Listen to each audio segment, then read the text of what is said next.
নমস্কাৰ, আমি উপস্থিত আছোঁ এতিয়া টিপামৰ দেওহালী পাহাৰৰ ওচৰত। আজি চুকাফা দিৱস, এওঁলোকো আহিছে চুকাফা দিৱসলৈ আৰু দুখনমান ফটো তুলি তেওঁলোকে স্মৃতিটো সজীৱ কৰি ৰাখিব খুজিছে আজি অহা দিনটোৰ।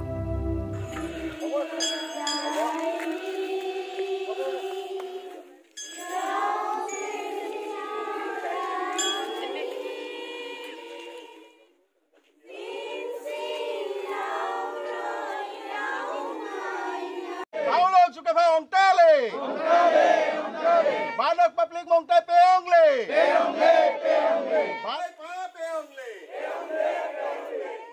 আজি উদ্দেশ্যটো হৈছে কি যে অসমৰ বৰ অসম প্ৰতিষ্ঠা কৰা প্ৰথমজন ব্যক্তি আজি চিৰ নমস্য ব্যক্তি হে হ'ল চাউলুং চুকাফা। আমাৰ পুলিন পুঠাও হয়, গতিকে সেই পুলিন পুঠাৱে আজি গোটেই সমগ্ৰ অসমখন বিভিন্ন জাতি জনগোষ্ঠীৰ সমন্বয়ৰ বাট বোলাই সকলোকে মিলাই মেলি ক'তো এটোপাল ৰক্ত ক্ষয় নোহোৱাকৈ যিখন বৰ অসম গঢ়িলে সেই বৰ অসমখনৰ তেওঁ ইয়াতে আৰম্ভণি কৰিছিলে, পাতনি মেলিছিলে এই দৈ টিপামৰ পৰাই তেওঁ আৰম্ভণি কৰিছিলে। এয়ে তেওঁ ভেটি আছিলে, গতিকে এইডোখৰ ভেটি আছিলে, এয়ে ৰাজধানী হিচাপে তেওঁ ইয়াৰ পৰাই গোটেই নিয়ন্ত্ৰণ কৰিছিলে। অসমখনৰ সৰ্বাংগ সুন্দৰ কৰি গঢ় দিবৰ কাৰণে, বৰ অসম এখন গঢ়িবৰ কাৰণে ইয়াতে পৰিকল্পনা যুগুত কৰি তেওঁ ইয়াৰ পৰা আগবাঢ়িছিলে।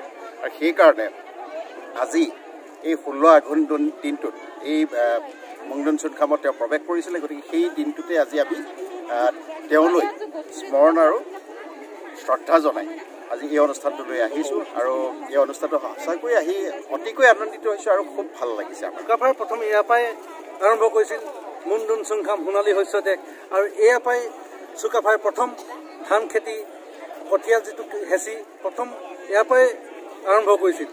আৰু যিটো চুকাফা এয়া যিটো আছে এইটো টিপাম ফাকিয়াল নেপালী গাঁও 8 নং দাগত 1499 বিঘা এক কথা মাটি আছিলে, কিন্তু কালক্ৰমে এইটো আমাৰ জয়পুৰ বাগানৰ বণী গোষ্ঠীয়ে সম্পূৰ্ণ ইয়াত বেদখল কৰি আছে আৰু বণী গোষ্ঠী 200 বিঘামান 82 মানত এলটমেণ্ট পাইছিলে, কিন্তু এতিয়া সিহঁতি কমেও 400 বিঘা ওপৰত কেপচাৰ কৰি থৈছে। হয়, আপোনালোকে শুনিলেই টিপামৰ পৰ্যটন ক্ষেত্ৰৰ সমস্যাৰ কথা। এই পৰ্যটন ক্ষেত্ৰটো যদি চৰকাৰে বেদখলমুক্ত কৰে, এই যি চাহ বাগানে লৈ থৈছে চৰকাৰী মাটি 200 বিঘাৰ ঠাইত 400 বিঘা লৈ থৈছে, এই 400 বিঘাৰ পৰা যদি 50 বিঘাও মাটি যদি উলিয়াব পৰা যায়, এই পৰ্যটন ৰূপ দিবলৈ বেছি দিন নালাগে, যিহেতু ইয়াত অগণন মানুহ আহিয়ে আছে। টিপাম পৰ্যটন ক্ষেত্ৰ হিচাপে গঢ় ল'লে ইতিমধ্যে অগণন মানুহৰ ভিৰ, প্ৰতি দেওবাৰে বহু হাজাৰ মানুহৰ ইয়াত আগমন ঘটে। ইয়াত যিখিনি ব্যৱস্থা হ'ব লাগিছিল সেইখিনি যদি হৈ উঠে, ইয়াৰ ওচৰৰ পাজৰ মানুহখিনি পৰ্যটন ক্ষেত্ৰৰ লগত জড়িত হৈ আৰ্থিকভাৱে লাভৱান হোৱাৰ উপৰিও বিভিন্নজন ইয়াৰ লগত আওপকীয়াকৈ জড়িত হৈ লাভৱান হ'ব পাৰিব আৰু বিভিন্ন ধৰণৰ সমন্বয় ঘটিব। সাংস্কৃতিক দিশত হওক, সামাজিক দিশত হওক, বিভিন্ন দিশত এই অঞ্চলৰ মানুহখিনি আগবাঢ়ি যোৱাত সহায়ক হ'ব।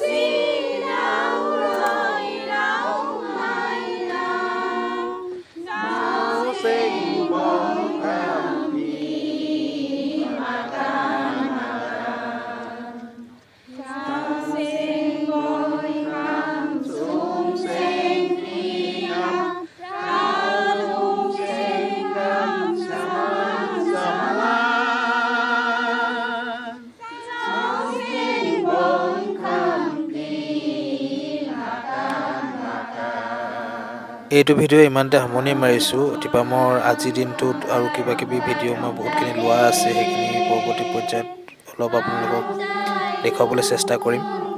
শেষত আমি উপস্থিত হ'লোগৈ মহনসকলৰ লগত, আহোমৰ উপাসনা কৰাৰ যিসকল মেইন মুলুং বুলি কয় তেওঁলোকৰ লগত।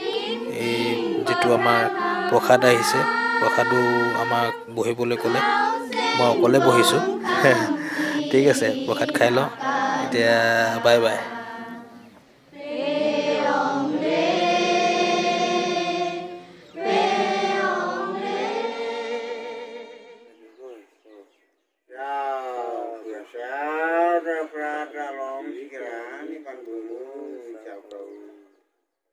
এইখিনি সময়ত ল'ব লাগিছিলে ফটোখন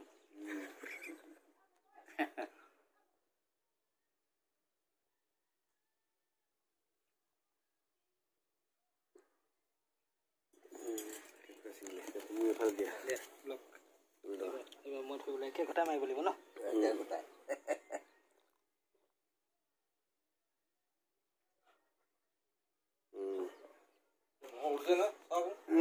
একদম